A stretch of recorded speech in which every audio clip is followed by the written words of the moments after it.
Bonjour à tous, nous poursuivons avec un nouveau Pérec, le 16e Pérec de Masechet Shabbat à la première Mishnah. La Mishnah de ce Pérec commence par digne d'un incendie pendant Shabbat. Lorsqu'il y a un incendie, la Mishnah nous dit Kol Kitvei HaKodesh, tous les écrits saints, c'est-à-dire Torah, Nevi'im, Ketuvim, Matzilim Otam Pnei Adeleka, on va les sauver du feu, c'est-à-dire qu'on va les sortir de la maison, bien sûr dans le cas où on peut encore sortir les Sfarim et que les flammes n'ont pas atteint et n'ont pas atteint les livres et ne nous empêchent pas de pénétrer. Il faut préciser à l'avance que lorsqu'il y a un incendie dans une maison Shabbat, s'il n'y a pas de danger de mort, il est interdit d'éteindre le feu. On laissera brûler toute la maison. On appellera donc les pompiers ou on essayera d'éteindre le feu uniquement s'il y a un rachash, une crainte de pikuach nefesh, c'est-à-dire que ça risque d'arriver dans d'autres maisons, d'autres voisins, d'autres personnes.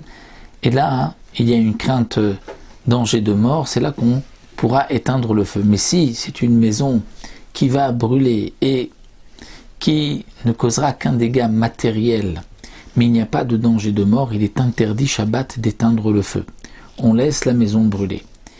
Nous avons le droit de sortir certaines choses, comme nous allons le voir, de la nourriture, et aussi les Kitvei HaKodesh, c'est-à-dire les écrits saints, qui étaient à l'époque écrits sur des parchemins, donc Torah, Nevim, Ktuvim, on a le droit de les sauver, et de les mettre où les déplacer dans une cour, même si, qui est dans le même Mavoy, même si on n'a pas fait de Hérouv, c'est-à-dire que à l'époque, la maison donnait dans une cour. Donc il y avait plusieurs maisons qui donnaient dans la même cour.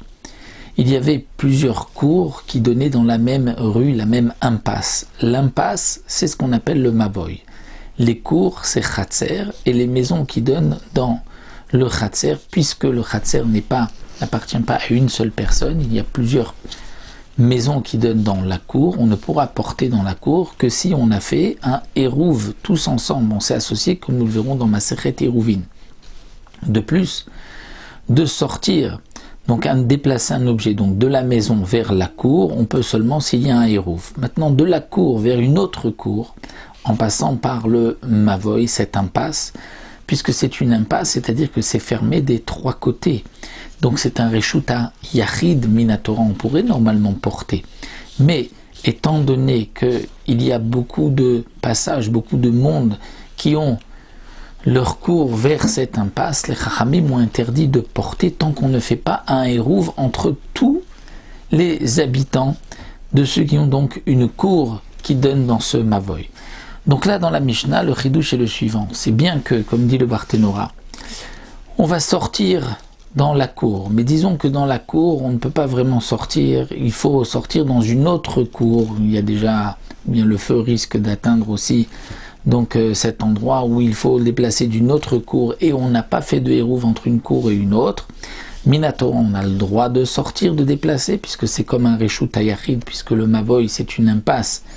C'est comme si c'est fermé des trois côtés, c'est comme un Reshut Hayachid, mais les Chachamim ont exigé un Hérouv. Donc là, même si on n'a pas fait de Hérouv, les Chachamim ont permis de sauver les écrits saints à cause de l'incendie. Ben Shen Korim Bahem, Ben Shen Korim Bahem. Aussi bien, si ce sont des écrits dans lesquels on lit dedans, c'est-à-dire des Nevi'im, les prophètes, où on fait la Haftara, on lit la Haftara dans la synagogue, ou Ben Shen Korim Bahem, même les écrits qu'on ne lit pas. Qu'est-ce que ça veut dire des écrits qu'on ne lit pas? Ce sont les Ktuvim.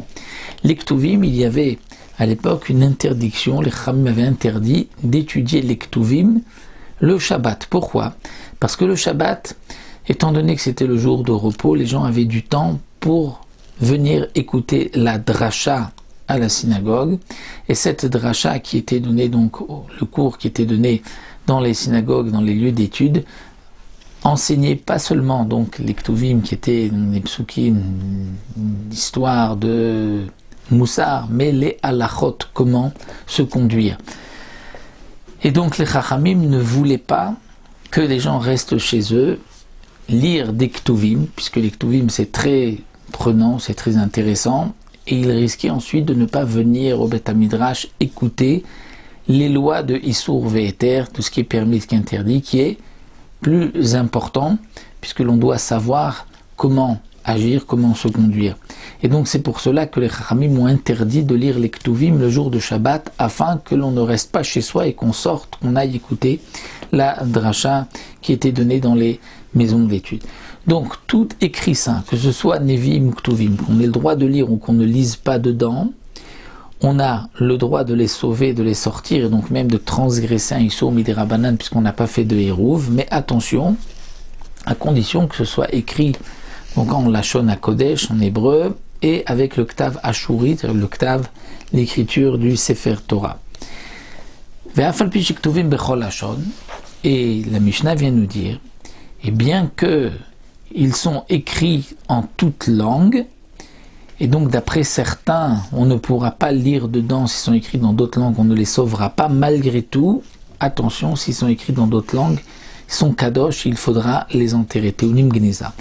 Et la Mishnah vient poursuivre, pourquoi on a dit que dans les Ktuvim, il y a certains livres qu'on ne lit pas dedans, donc à cause que l'on risque de manquer à l'étude du Beth Midrash, de ne pas assister au shiur, qui était important, puisque c'était le permis et l'interdit. La Mishnah poursuit, Matzim Tik HaSeferim HaSefer, on sauvera le Tik HaSefer, c'est-à-dire le boîtier du Sefer Torah avec le Sefer Torah, donc pas seulement les parchemins, mais aussi le boîtier. Fait Tik HaTfilim HaTfilim, le Tik des Tefilin avec les Tefilin, donc même la pochette où il y a des Tefilin, on pourra la sauver. Va Falpi Shesh Betochan Maot, même s'il y a dans la pochette des Tefilin de l'argent, des pièces, on pourra les sauver en même temps, donc c'est-à-dire on sortira le Tik des Tefilin. Ou Lechan Matzilimotan, où est-ce que l'on va sortir donc comme nous avons vu ici, d'où est-ce qu'on va sortir donc le Tik HaTfilin avec les Tfilin, les Maboy, et donc les Kitve HaKodesh, les Maboy chez Nommé Foulash, dans un Mavoy, donc l'impasse chez Nommé Foulash, qui n'est pas ouverte au fond, c'est-à-dire ce n'est pas une rue, mais c'est une impasse qui est fermée au fond, et bien que l'on n'a pas fait de Hérouv, on a le droit donc de poser là-bas les objets qu'on a sortis, qu'on a sauvés de l'incendie. Ben Betera Omer Afle Mefoulash. Ben Betera nous dit, on pourra sortir même dans un Mavoy Mefoulash. La halakha n'est pas comme Ben Betera, mais Ben Betera lui pense qu'on pourra même dans un Mavoy Mefoulash, puisque là-bas aussi, ce n'est qu'un Issour Midirabanan, comme nous le développerons plus longuement dans Masechet Eruvin. Donc voici pour cette première Mishnah, l'incendie. Ça c'est pour donc les Kitve HaKodesh, les écrits saints, et on verra dans la Mishnah suivante, est-ce qu'on peut sortir de la nourriture.